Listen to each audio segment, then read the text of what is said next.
Jésus leur dit encore, « Je vous le dis, c'est la vérité. Quelques-uns ici ne mourront pas avant de voir le royaume de Dieu venir avec puissance. » Pierre, Jacques et Jean voient Jésus dans la gloire de Dieu. 6 jours après, Jésus emmène avec lui Pierre, Jacques et Jean. Il les conduit sur une haute montagne, loin des gens.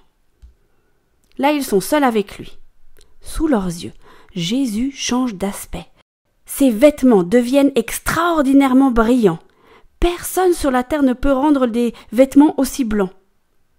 Les 3 disciples voient aussi Élie et Moïse qui parlent avec Jésus.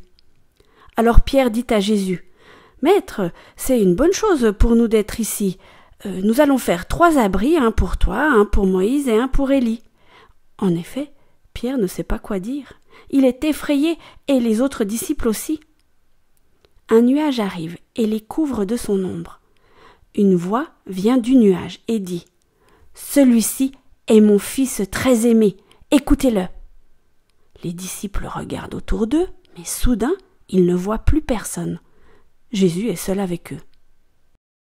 Pendant qu'ils descendent de la montagne, Jésus leur donne cet ordre. « Ne racontez à personne ce que vous avez vu, jusqu'à ce que le Fils de l'homme se relève de la mort. » Ils obéissent à cette parole, mais ils se demandent entre eux « Qu'est-ce que cela veut dire se relever de la mort ?» Ensuite, ils demandent à Jésus. Les maîtres de la loi disent « Élie doit venir d'abord. » Pourquoi donc ? Jésus leur dit « Oui, Élie doit venir d'abord pour tout remettre en ordre. Mais dans les livres saints, on lit aussi « Le Fils de l'homme doit beaucoup souffrir et on le méprisera. » Pourquoi donc ? Pourtant, je vous le dis, Élie est déjà venu, et les gens lui ont fait tout ce qu'ils ont voulu, comme les livres saints l'ont annoncé.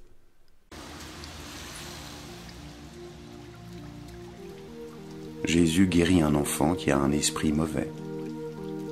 Quand ils arrivent auprès des autres disciples, ils voient une grande foule autour d'eux. Des maîtres de la loi sont en train de discuter avec eux. En voyant Jésus, la foule est très étonnée. Tout de suite, les gens courent vers lui pour le saluer. Jésus demande à ses disciples « De quoi est-ce que vous discutez avec eux ?» Quelqu'un dans la foule lui répond « Maître, je t'ai amené mon fils. Il a un esprit mauvais qui l'empêche de parler. Cet esprit peut le prendre n'importe où, alors il le jette par terre, l'enfant a de la salive qui sort de sa bouche, il grince des dents et son corps devient raide. J'ai demandé à tes disciples de chasser cet esprit mauvais, mais ils n'ont pas eu la force de le faire. » Jésus leur dit « Vous, les gens d'aujourd'hui, vous n'avez pas la foi. Je vais rester avec vous combien de temps encore ? Je vais vous supporter combien de temps encore ? Amenez-moi l'enfant. » On lui amène l'enfant. Quand l'esprit mauvais voit Jésus, aussitôt il secoue l'enfant avec force. Celui-ci tombe, il se roule par terre et de la salive sort de sa bouche. Jésus demande au Père « Cela lui arrive depuis quand ?» Le Père répond « Depuis qu'il est petit. L'esprit l'a souvent poussé dans le feu et dans l'eau pour le faire mourir. Mais si tu peux faire quelque chose, aie pitié de nous et aide-nous. » Jésus lui répond « Pourquoi est-ce que tu dis « si tu peux faire quelque chose » ? Tout est possible pour celui qui croit. Aussitôt le père de l'enfant se met à crier « Je crois, mais aide-moi parce que je n'ai pas assez de foi !» Jésus voit qu'une foule nombreuse se rassemble. Alors il menace l'esprit mauvais en lui disant « Esprit qui empêche de parler et d'entendre, sors de cet enfant et ne rentre plus jamais en lui. » C'est un ordre. L'esprit pousse des cris, il secoue l'enfant avec force et il sort. L'enfant a l'air d'être mort, et beaucoup de gens disent « Il est mort !» Mais Jésus le prend par la main, il l'aide à se lever, et l'enfant se met debout. Ensuite, Jésus rentre à la maison. Quand ses disciples sont seuls avec lui, il lui demande « Et nous ? Nous n'avons pu chasser cet esprit ? Pourquoi donc ?» Jésus leur répond « C'est seulement par la prière qu'on peut faire sortir ce genre d'esprit. »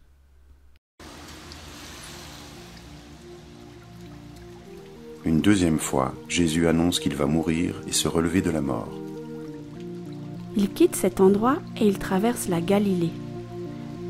Jésus ne veut pas qu'on sache où il est. En effet, il enseigne ceci à ses disciples. Le Fils de l'homme va être livré aux mains des hommes. Ils vont le faire mourir, et 3 jours après, il se relèvera de la mort. Mais les disciples ne comprennent pas ce qu'il leur dit, et ils ont peur de lui poser des questions.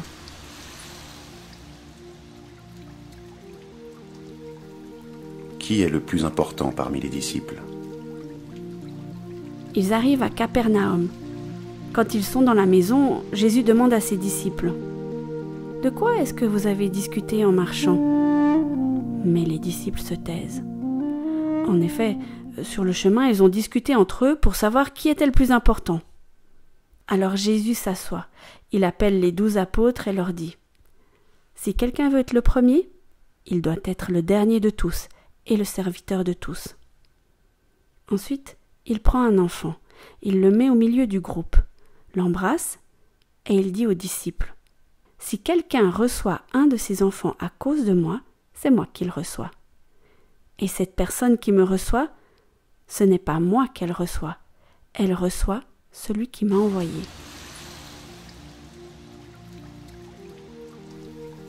Celui qui n'est pas contre Jésus est pour lui. Jean dit à Jésus « Maître, nous avons vu quelqu'un qui chasse les esprits mauvais en ton nom. Nous avons voulu l'empêcher de le faire parce qu'il n'est pas avec nous. » Jésus lui dit « Ne l'empêchez pas. En effet, si quelqu'un fait un miracle en mon nom, il ne peut pas dire du mal de moi tout de suite après. Celui qui n'est pas contre nous est pour nous. Je vous le dis, c'est la vérité. Si une personne vous donne à boire un verre d'eau parce que vous appartenez au Christ, elle recevra sa récompense. »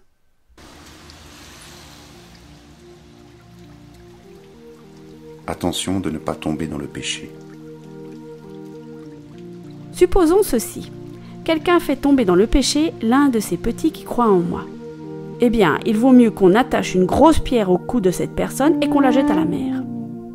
Si ta main te fait tomber dans le péché, coupe-la. En effet, pour toi, il vaut mieux entrer dans la vraie vie avec une seule main. C'est mieux de garder tes 2 mains et d'aller dans le lieu de souffrance, là où la souffrance brûle toujours comme un feu. Si ton pied te fait tomber dans le péché, coupe-le. Pour toi, il vaut mieux entrer dans la vraie vie avec un seul pied. C'est mieux que de garder les 2 pieds et d'être jeté dans le lieu de souffrance. Si ton œil te fait tomber dans le péché, arrache-le. Pour toi, il vaut mieux entrer dans le royaume de Dieu avec un seul œil. C'est mieux que de garder tes 2 yeux et d'être jeté dans le lieu de souffrance. Là, les vers ne meurent pas et la souffrance brûle toujours comme un feu. Tout le monde passera par le feu de la souffrance et recevra du sel pour devenir pur. Le sel est une bonne chose. Mais quand le sel perd son goût, comment lui rendre son bon goût? Ayez du sel en vous-même et vivez en paix les uns avec les autres.